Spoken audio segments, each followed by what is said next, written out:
À l'ombre de la mosquée bleue, le musée ethnologique d'Istanbul se déploie dans le sous-sol de l'ancien palais d'Ibrahim Pacha, grand vizir de Suleiman le Magnifique. Dans ces belles caves voûtées astucieusement mises en lumière, est exposé un bref aperçu de la vie courante de Constantinople au XIXe siècle.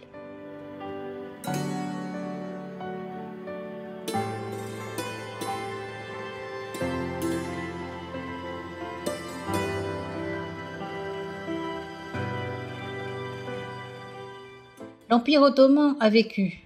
Les peuples conquis se révoltent, les janissaires aussi. Les lignées de sultans sont épuisées, malades mentaux et souverains incapables se succèdent. Les révolutions de palais se multiplient. L'Occident lorgne sur les richesses et le potentiel économique du Proche-Orient.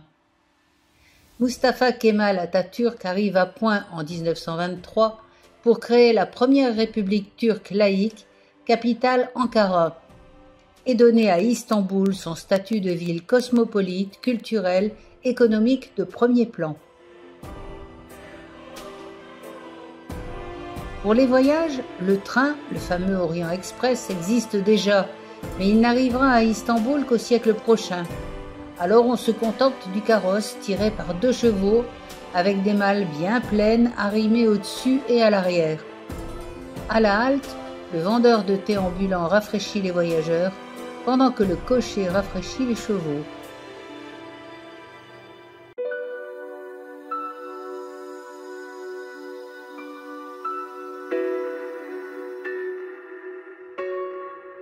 Le café a été introduit en Turquie vers 1517 par Özdemir Pacha, et le café turc séduit rapidement dans les foyers.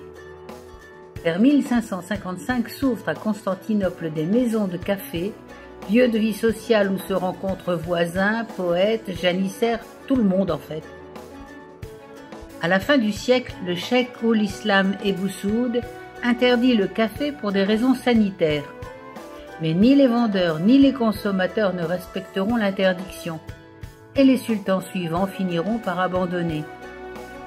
Le café turc est grillé avant d'être broyé, puis épuisé par décoction dans une cafetière ouvragée. Ce breuvage, c'est tout un rituel, et bien sûr, on fume.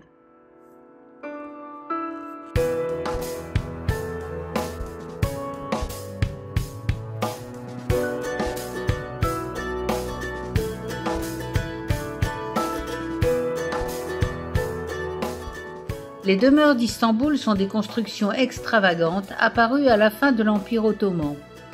Construites en bois autour d'une cour protégée par de grands murs, les plus petites ont 10 à 20 pièces, les grandes 20 à 40 ou plus, selon le nombre de familles qui y vivent avec leurs serviteurs. Elles servent à la vie conventionnelle, centrée sur la famille, mais aussi aux activités d'éducation des jeunes qui y vivent, aux activités économiques, politiques, scientifiques, artistiques et intellectuelles. Les coutumes et la vie y sont similaires à celles des palais, au temps de la splendeur de l'Empire, mais de façon plus sérieuse et plus familiale. L'art de la calligraphie était déjà florissant au Xe siècle, où Shiraz, Samarcande, Ispahan étaient des célèbres et prestigieux centres de création. Les sultans d'Istanbul ont régulièrement invité les plus grands artistes à venir créer et enseigner dans les palais et mosquées de la ville. L'enseignement se faisait par la méthode traditionnelle du mentor, suivant son élève depuis l'enseignement primaire jusqu'aux ateliers du palais. Une longue période qui se terminait par la ratification ou approbation de l'élève s'il était capable de produire un travail de calligraphie parfait à l'imitation des anciens maîtres. Alors, il obtenait son diplôme, devenait calligraphe et autorisé à créer ses propres œuvres.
l'époque du sultan Aurangzeb, vers 1326, Karagoz et Hachivat travaillaient comme maçons et forgerons à la construction d'une mosquée à Bursa. Ils s'amusaient à distraire leurs compagnons avec des plaisanteries et des petites histoires, tant et si bien que le travail n'avançait pas. Le sultan, qui ne riait pas, les fit exécuter tous les deux illico. Mais ensuite il regretta son geste. Le maître du jeu de l'imagination, Sei Kousteri, réalisa les premières découpes de cuir à l'effigie des deux compères, qu'il anima sur un drap tendu, singeant leurs farces et leurs plaisanteries. En leur hommage, on répéta les scénettes. Le théâtre d'ombre de Karagoz était né. Les personnages des pièces décrivent avec humour les souhaits, les critiques, les attitudes courantes, ainsi que la classe sociale à laquelle ils appartiennent. Ils sont une satire et un miroir de la société à chaque époque. Les premières références au théâtre d'ombre datent de l'an 121 en Chine. On dit d'ailleurs ombre chinoise en langage courant.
Ce tapis de soie, qui représente la ville d'Istanbul, est tissé à la main, selon la technique du nœud turc symétrique ou nœud de Giordes.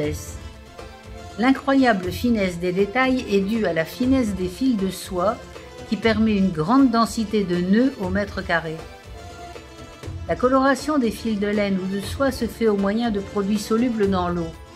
Les minéraux donnent des colorants insolubles appelés pigments, qui s'appliquent mal à cet usage. La plupart des teintures naturelles proviennent de plantes, des racines, de baies, d'écorces, de feuilles, ou bien de champignons, ou même parfois d'insectes.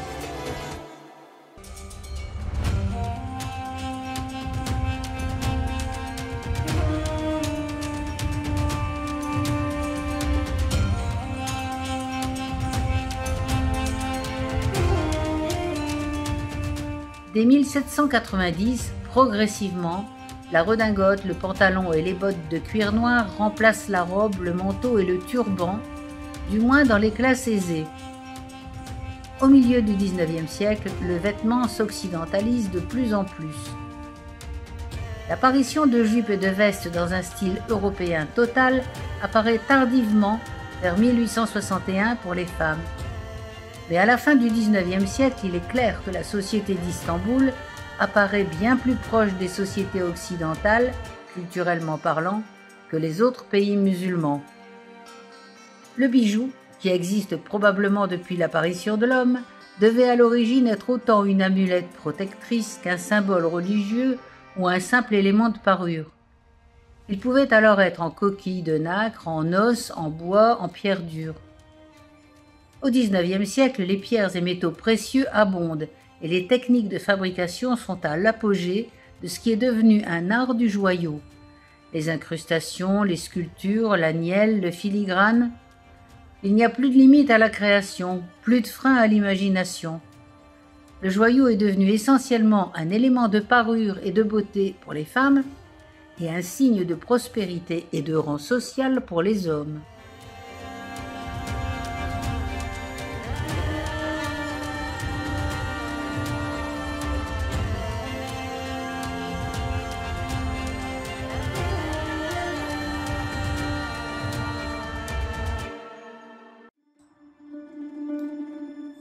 La mosquée bleue est notamment connue pour les céramiques à dominante bleue qui ornent les murs intérieurs et qui lui ont valu son nom. Elle fut construite entre 1609 et 1616 sous le règne du sultan Ahmed Ier et elle comporte également la tombe du fondateur, une médersa et un hospice.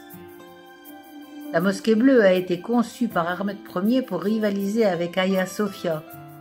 Il s'agissait de démontrer que les architectes ottomans n'avaient rien à envier à leurs prédécesseurs chrétiens. Le plan de la mosquée s'inspire donc de celui de l'église Sainte-Sophie, édifiée par Justinien près de 1000 ans plus tôt. Elle a le privilège de comporter 6 minarets. Lorsque le nombre de minarets a été révélé, le sultan fut critiqué pour présomption, car il s'agissait à l'époque du même nombre qu'à la mosquée sainte de la Kaaba à la Mecque. Il a surmonté ce problème en payant pour la construction d'un 7e minaret pour la mosquée de la Mecque. La mosquée bleue est considérée comme le dernier exemple de l'architecture ottomane classique. Elle est en travaux malheureusement et la visite sera donc courte.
Cette toute dernière balade dans Istanbul se termine par une pause paisible sur l'esplanade entre les deux mosquées, dans le soleil chaud d'un après-midi finissant.